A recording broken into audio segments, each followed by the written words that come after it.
Vaxtında size dedim ki Azerbaycan'ın tarihi torpaqlarından rədd olub çıxıb gedək. Amma heç biriniz məni eşitmədiniz. İndi isə aldığım xəbərə görə seçilmişlərdən ibarət Azərbaycan hərbi qoşunu Qarabağa doğru yaxınlaşır.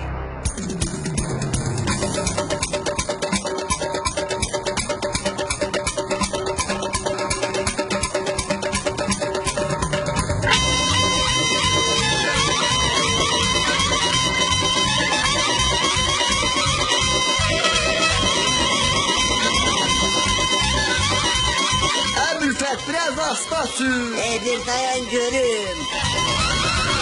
Hazır ol. Siz Ermeni dıqaları, hamınızı öldüreceğim. Köpek uşağı. Diqqatınıza bələnin, geri tara Qarabağdan çıxıb. Ne güzeldi. Uğraştasın ananızı. Uyanla. Eşhedü. Bir fedeyim tahta var. Bu içine po.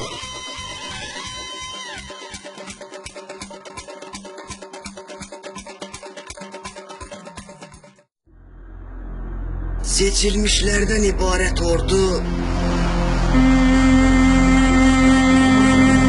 cemi gün yarıma bütün Qarabağ'ı işğaldan azad etti ve bununla da Ermənistanın kitabı bağlandı. Başımız sağ olsun.